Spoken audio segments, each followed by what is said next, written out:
देखो बच्चों, आज मैं आपको वापस से बता दूं इंक्लाइन प्रोजेक्टाइल। इंक्लाइन प्रोजेक्टाइल आपका प्रोजेक्टाइल मोशन का तीसरा केस होता है, राइट।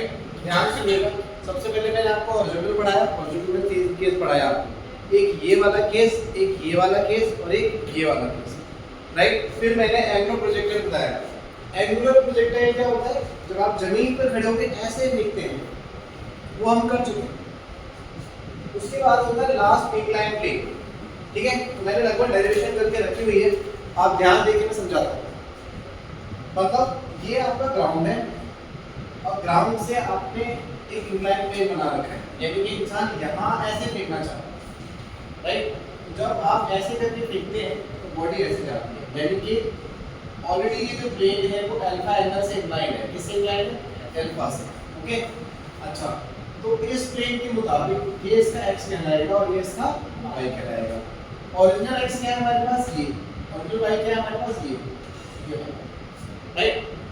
तो अब आपकी जो ग्रेविटी पहले सीधे सीधे ऐसे लग रही थी, अब ग्रेविटी की एंगल पे टकराई है ना। तो ज्योमेट्री के हिसाब से जितना इंक्लाइन आपका प्लेन होगा उतनी ही एंगल पे ग्रेविटी आपकी इंक्लाइन हो जाती है, उतनी ही एंगल पे ग्रेविटी आपकी इंक्लाइन हो जाती है, राइट। अच्छा, तो यहाँ पे ग्रेविटी नीचे की तरफ ऐसे और इसने अल्फा एंगल बनाया, ये एंगल इसके बराबर होगा, इसके पीछे मत जाओ, ज्योमेट्री आगे चलकर और क्लियर हो जाएगी। तो बेटा यहाँ आएगा cos, इधर आएगा sin, यानी कि ग्रेविटी का इसकी डायरेक्शन में g cos अल्फा आ गया, उल्टी डायरेक्शन चल रही है, और g sin अल्फा इस वाले लाइन से उल्टी दिशा में पैरेलल, ठीक। तो g के कंपोनेंट टूट गए हमारे। अब हमें ना इक्वेशन बनानी है टाइम पीरियड को लेके और रेंज को लेके, ठीक है। अच्छा, तो मोशन इन x डायरेक्शन क्या होगा? x ux plus half at square. बेटा ux कितना है हमारे पास? u cos theta. x कितना हमारे पास? माइनस g sin अल्फा है, ध्यान देना, ये थीटा है बेटा और ये क्या है? अल्फा। इसको बेटा यहाँ रखो और इसको उठा के यहाँ रखो, ठीक। So when you put these two things in this equation, you will get this equation. X is equal to u cos theta into t minus half g sin alpha t square. इसको ये छोड़ो। अब क्या करने का है? y में चलो, y डायरेक्शन। तो y में ध्यान से देखो, y की जब बात करेंगे हम तो सारे टर्म किसके होंगे? वेलोसिटी y की, एक्सेलरेशन y का। अब मुझे बताओ y डायरेक्शन में एक्सेलरेशन कितना है? g cos alpha। देखो वेलोसिटी ऊपर की तरफ देखिए और ये वाला कंपोनेंट कहाँ है? इस तरफ, तो नेगेटिव हो जाएगा, और ये जो वेलोसिटी है वो कहाँ है? प्लस में है, ठीक हो गया हमारे पास u sin थीटा। इसको उठा के यहाँ रखो, इसको उठा के यहाँ रखो, तो हमारे पास आ गया y is equal to u sin theta into d minus half g cos alpha t square।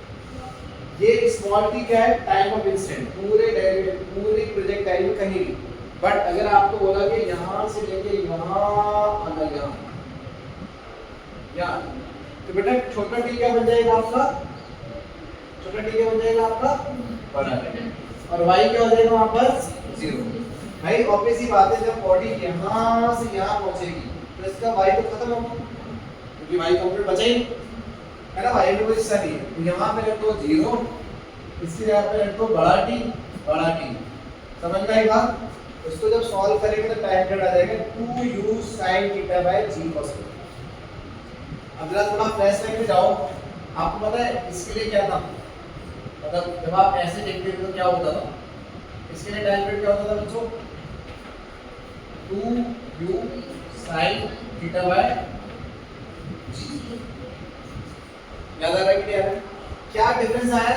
सिर्फ cos अल्फा। cos अल्फा क्यों आया? क्योंकि आपका जो प्लेन है वो इंक्लाइन हो चुका है। प्लेन इंक्लाइन होने से ग्रेविटी भी इंक्लाइन हो गई, ग्रेविटी के कंपोनेंट टूट गए। समझ में आई बात? तो अब इसको और इसको याद करना आसान है सर, यहाँ पे ये और यहाँ पे सिर्फ cos अल्फा और आ गया। समझ में आई बात? तो आपको ये डेरिवेशन आती भी नहीं है पेपर में, सिर्फ फाइनल रिजल्ट पे क्वेश्चन बनते जा रहे हैं प्लेन से।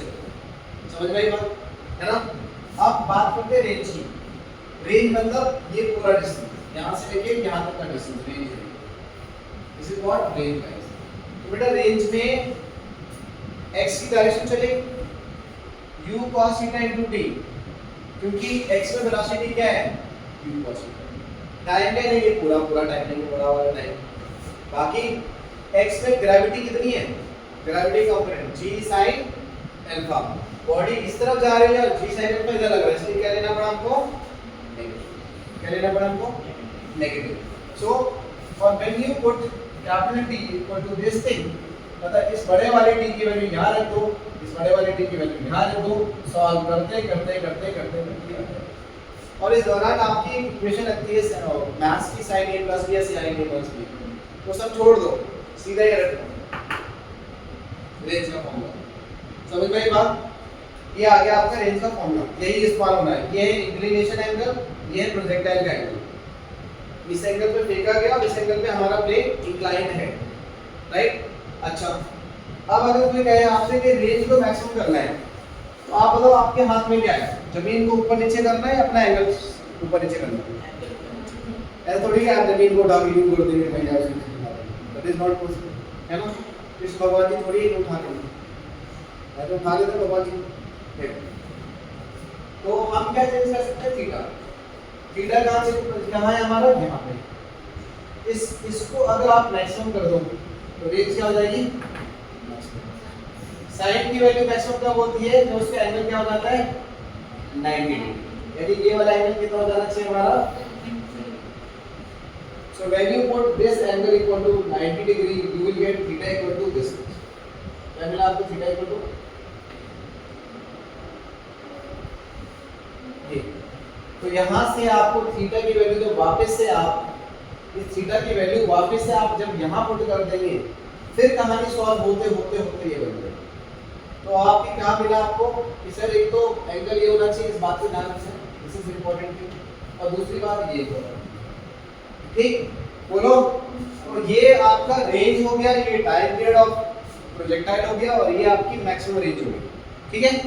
दूसरी बात, अभी हमने ऐसे करके देखा है, लेकिन अगर मैं इसको यहां से देखना चालू कर दूं तो डेरिवेशन करने की जरूरत बिल्कुल नहीं है। क्या करना है, जहां प्लस आ रहा है, जहां प्लस है वहां पे, और जहां माइनस वहां पे, यहां पे क्या हो जाएगा, माइनस, यहां पे क्या हो जाएगा, यहां पे क्या हो जाएगा, आंसर। समझ में आई बात? तो आप ये वाला केस छाप लो और दूसरे डायग्राम में सिर्फ साइन और फाइनल रिजल्ट लेके साइन चेंज कर देना, आंसर। Is that clear? फटाफट लपेटो, फिर आगे बढ़ो, ठीक है। देखो आगे बढ़ते जरा, मैंने प्रोजेक्टाइल के बाकी केसेस सारे पढ़ा दिए आपको, हॉरिजॉन्टल के 3 केस, एंगुलर का 1 केस, इंक्लाइन के 2 केस। तो आप थोड़ा क्वेश्चंस करते हैं, क्वेश्चन करने से आपको थोड़ा आइडिया लगेगा। पहला क्वेश्चन क्या है कि किसी टावर से 490, इस टावर की जो हाइट है 490 मीटर है, और ऊपर से हम उसको इस स्पीड से फेंक रहे हैं 15 मीटर पर सेकंड, ठीक। तो आपको बताना है कि कितने टाइम पे वो जाके नीचे हिट करेगा और उसकी वेलोसिटी क्या होगी यहाँ पे जब हिट करेगा जमीन पे। तो भाई सबसे पहले टाइम पीरियड का फॉर्मूला लगाओ, वो होता है √2h/g, है ना, रूट में 2 × h कितना है, 490, नीचे g कितना है, ये बेटा रेंज का होता है। इसको सॉल्व करके you are getting what, 10 second. और वेलोसिटी किसी भी इंस्टेंट का फॉर्मूला ये होता है, और मैग्नीट्यूड निकालने बैठेंगे तो ये हो जाता है ना। यहाँ पे वेलोसिटी निकालनी है, vx होगा py होगा, वेलोसिटी x में बदलती नहीं है तो u रहेगा और g² t² रहेगा। t कितना हो जाएगा हमारे पास 10 सेकंड। जब आप यहाँ पुट करेंगे तो ओवरऑल सॉल्व करके u की वैल्यू डाल देना, कितनी 15, g की वैल्यू 9.8 और t की वैल्यू 10 सेकंड। सॉल्व करेंगे √9.1 आ जाएगा। तो ये आपका सॉल्यूशन हो गया, ठीक है। इतना लिख लो, फिर आगे बढ़ते हैं, अगला क्वेश्चन लेते हैं। फिर हम देखो जरा अगला क्वेश्चन लेते हैं। जरा बोला कि किसी टावर से हॉरिजॉन्टली स्पीड u से आपने बॉडी को फेंका है, और जब वो जमीन पे ऐसे पहुंच रहा है ऐसे करके, तो वहां पे पहुंचने पे वो हॉरिजॉन्टल वाली लाइन से बना के बैठा है एंगल 45, ये एंगल देखिए। जमीन पे जब पहुंचा है तो उसका एंगल कितना है, 45। आपसे पूछा है फाइंड, और कब हुआ ये पता है, 3 सेकंड बाद। ये 3 सेकंड बाद वो जमीन पे हिट कर चुका है। ये कैपिटल कितना हो गया हमारे पास, कितना हो गया भाई, 3 सेकंड में हिट किया है, एंगल दे दिया, टाइम दे दिया। आपसे बोला है फाइंड मैंने बोला हाइट बता दो, हाइट कितनी है बराबर की। दूसरी चीज पूछ रहा है, आपसे इनिशियल वेलोसिटी बताओ, ठीक है। 1 मिनट दे रहा हूँ, सॉल्व करके देखो जरा, फिर बताता हूँ आगे। करो जरा, देखो भाई इस क्वेश्चन में आपको बोला है यू वेलोसिटी से फेंका है, पता नहीं किससे फेंका है, कितनी वेलोसिटी से। पर ये बोला है कि जब वो हिट करेगा तो 3 सेकंड में हिट करेगा और 45 डिग्री पे करेगा। कितने पे करेगा? 45 डिग्री पे। तो जरा ध्यान सुनिए हमारी बात। बेटा टाइम दे रखा है, हाइट और टाइम पे क्या रिलेशन होता है? √2h/g। तो हमको क्या करना है, टाइम दे रखा है जो भी है मतलब 3 रख के ऐसे 2 * h, h रेट देना, इसको 9 को ले लेंगे, इसको स्क्वायरिंग करके आपका h कितना आने वाला है? 44.5 मीटर। अब आपसे पूछा है, बोला है वेलोसिटी बता दो, बताओ at the time of heating, भाई जब हीट कर रहा है, at the time of heating, बेटा हीट करते समय क्या चल रहा है? At the time of heating देख रहे हो आप, एंगल कितना है? 10 मीटर इक्वल टू क्या होता था? P/Vx। ये पढ़ाया था ना, देखो ये होता है Vx और ये होता है Vy। Vy कितना होता है तो dt और Vx कितना होता है u। एंगल कितना दे रखा है हमको? 45 डाल दिया हमको। मेरे पास u कितना है नहीं पता, g पता है क्या? g पता है सर, ये कितना है? 9.8। टाइम कितना हिट करने का? v u निकाल। अरे यार भी नहीं आया, ठीक है। 10.45 कितना होता है? 1। आंसर आ गया, u निकाल लेंगे बस। समझ आया क्या? ठीक है, फटाफट लिख लो इसको, फिर अगला क्वेश्चन कराता हूं।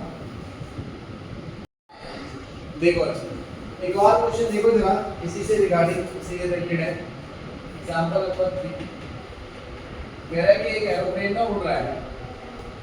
एरोप्लेन कैसे होता है? ऐसा तो चीज ऐसे होता है, रॉकेट निकलता है उसमें। रॉकेट मान लो क्या है, इसकी स्पीड जो दे रखी है, हॉरिजॉन्टली दे रखी है 500 किलोमीटर/आवर। और एक टारगेट जो था वो जमीन पे ऐसे नीचे कहीं रखा हुआ है ना, ऐसे जा रहा है एरोप्लेन, और टारगेट कहीं हमारा जमीन पे है। कितनी दूरी पर है? 1000 मीटर की नीचे। तो कह रहा है कि बताओ, जैसे यहाँ से आ रहा होगा पीछे पीछे, है ना, तो जब वो छोड़ेगा अपना तो डेफिनेटली पार्टिकल कैसे जाएगा?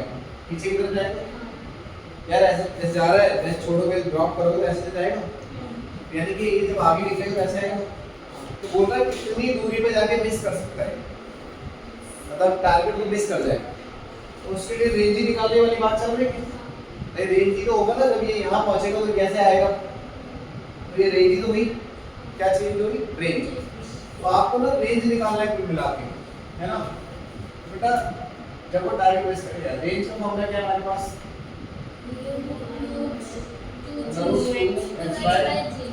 h पता है हमको, h पता है, u पता है हमको, g पता है, रेंज आ जाएगा सीधा सीधा। बट u को चेंज कर लो, 5/18 से ऐसे कर लेना, सी मीटर पर सेकंड हो गया। बाकी हाइट दे रखी है आपको और रेंज दे रखी है, और आई थिंक ये जो टाइम है वो कुछ आ रहा होगा हमारा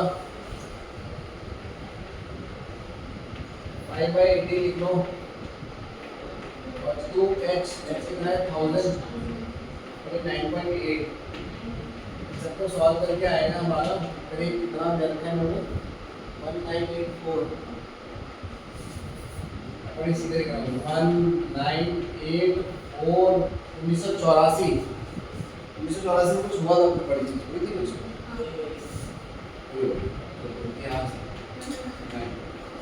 इतने पे मिस करते हैं। ठीक, ये हो गया हमारा क्वेश्चन। देखो फॉर्मूले बेस्ड क्वेश्चन में ज्यादा टफ नहीं है, लैंग्वेज पकड़ में आनी चाहिए कि हॉरिजॉन्टल है, ऐसा हॉरिजॉन्टल है, ऐसा हॉरिजॉन्टल है, ऐसा हॉरिजॉन्टल है, फर्क है तीनों। ठीक, फटाफट लिखो, फिर अगला क्वेश्चन करते हैं। देखो भाई अगला क्वेश्चन लेते हैं हम लोग, इससे इसी के रिगार्डिंग एग्जांपल नंबर 4 कह रहे हैं मार्क्समैन है, मार्क्समैन मतलब जो शूटर होता है ना, उसको ना एक टारगेट को हिट करना है। ध्यान सुना, उसने देखा कि वो तो इस टावर पे अभी मार्क्स में जमीन से भी ऊपर जाके क्लाउड होता है जनरली, है ना, नीचे भी ऊपर ज्यादा होता है ना ऊपर। कह रहे हैं कि टारगेट यहाँ है, अभी टारगेट पे सेम लेवल पे, तो अगर वो ऐसे एक बंदूक की गोली को छोड़ेगा, ऐसे बंदूक की गोली को छोड़ेगा, तो क्या इधर हिट करेगा? नहीं करेगा, क्योंकि ग्रेविटी के कारण ये क्या होगा, इधर भी आ जाएगा, राइट। तो कह रहे हैं कि अब टारगेट कहाँ है हमारा, यहाँ टारगेट, ये हमारा टारगेट है।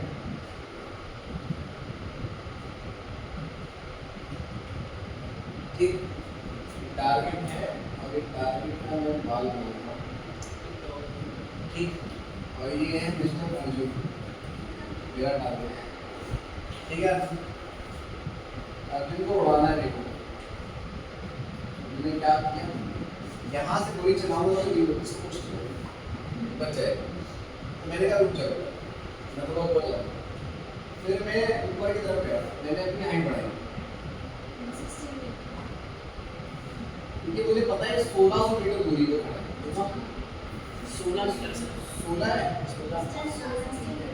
16 मीटर लेकर 16 मीटर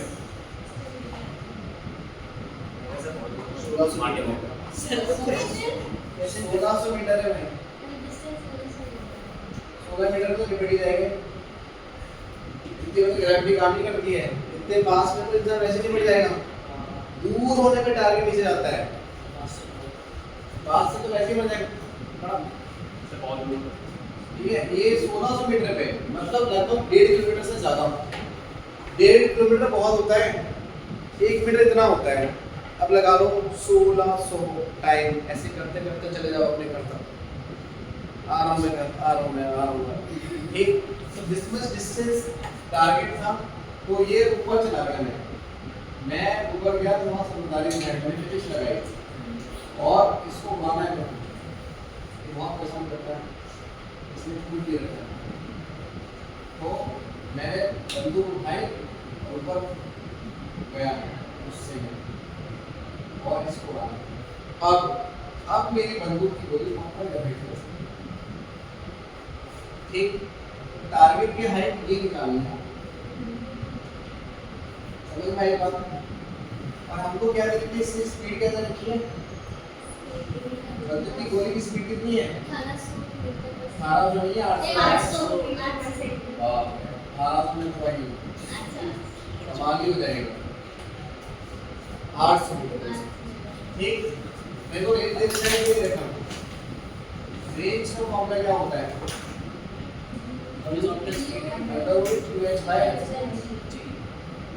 ये होता है, ये टाइम ऑफ नाइट है, रेंज कितना है, 1600, कितना है 800, क्या मेरे पास मुझे निकालना क्या है,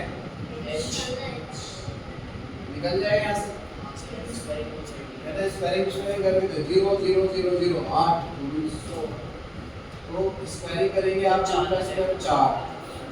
2h/g इक्वल टू 10 आसान करने के लिए 40 डिवाइडेड बाय 2, ऐसे कितना हो गया भाई, यानी मुझे 20 मीटर और ऊपर 20 मीटर जाना पड़ेगा, 20 मीटर तो आई कैन अफोर्ड, जब अपने ऊपर फोड़ कर लेते, ठीक है। तो गया काम से, देखो अगला क्वेश्चन फास्ट है, देखो कह रहा है कि बाढ़ आई हुई, बाढ़ में जो पीड़ित होते हैं विक्टिम्स को नहीं मदद कर रहे हैं, तो बाढ़ आई है और विक्टिम्स को फूड पैकेट देने जाते हैं, जैसे इंडिया में तो इंडियन टीम होती है ना, रेस्क्यू टीम होती है, तो हेलीकॉप्टर से ना फूड पैकेट फेंका गया, अभी तो मरा था उसको से भाई, अरे बेचारा यहाँ पे बाढ़ में पीड़ित, भूख लग रही है, ये अरे बेचारा क्या है, बचाओ मुझे भूख लग रही है, 2 दिन से पिज़्ज़ा नहीं मिला मुझे बाढ़ में, ये ऐसे हाथ फैला फैला के ना ऐसे, रेडी टू कैच, ये कौन सा ninja technique, I am ready to catch, यहाँ से फेंका गया फूड पैकेट और इतना हाइट से चल रहा था हेलीकॉप्टर, यू स्पीड से फेंका और एकदम तैयार बैठा है, एकदम सॉस लेनी, बाढ़ के अंदर बाढ़ में पानी लगा लेते हैं। Oh my God, ठीक है। बता दो, तो ये पूछा है कितने डिस्टेंस से फेंका जाए, यानी ये पूछ रहा है ये डी। तो बेटा डी क्या होगा? डी होगा अंडर रूट बोलो h square plus X square. And what is x guys? What is x? x range है कि नहीं है भाई? x तो रेंज है, तो 2h by g बेटा 2h by g बोले तो 2 स्मॉल h by g, तो यहाँ उठा के रख दो, ये हो जाएगा h स्क्वायर प्लस इसका स्क्वायर कर लो सर यू भी तो क्या यू भी तो लिखोगे। u भी लिखो भाई, u भी लिखो,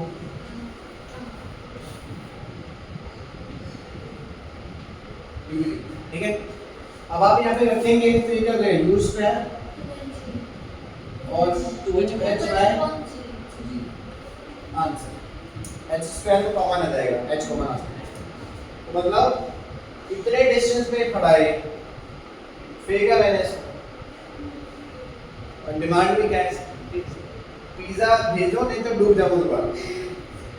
सर मुझे बस खड़ा के समझ ये यहाँ पे एक पत्थर है, पत्थर नहीं, पत्थर में खड़े तो लकड़ी का भट्टा, उसमें बैठ के वेट कर रहा है कि आएगा पिज्जा मेरे पास। उन्होंने पिज्जा भेज दिया, खुश हो गए। इसके अब बाद तो खुद पिज्जा लेते ही तैरना भी सीख गए, इसके बाद ऐसे कैसे बात कैसे भी पिज्जा है, ठीक है। तो यहाँ पे हमारा हॉरिजॉन्टल प्रोजेक्टाइल के क्वेश्चन खत्म हुए। आप नोटिस करो सारे क्वेश्चन में एक ही कैटेगरी का रही है, कुछ भी ऐसे वाला नहीं कराया, ऐसे वाला नहीं कराया, बट आप देख रहे हैं कि हर क्वेश्चन में आपको लग रहा है नया फॉर्मूला लगेगा। ये भ्रम है, भ्रम नहीं लगाने का। कॉन्सेप्ट कब समझ में आए? कॉन्सेप्ट क्लियर होने के बाद आपको क्वेश्चन करने में पता लगता है यार इस सिचुएशन में ये कंडीशन लगने वाली है, या ये लगने वाली है, ये लगने वाली है, ठीक है। समझ में आई बात? इसलिए बोलते हैं क्वेश्चन ज्यादा प्रैक्टिस करिए, तब जाके आपको ग्रामर में पता चलेगा किसमें क्या लगने वाला है। Is that clear? है ना? Done for today guys. अगली बार फिर मिलते हैं, तो हमारे चैनल को सब्सक्राइब कर दीजिएगा साथ की क्लासेस, ठीक है। चलो धन्यवाद।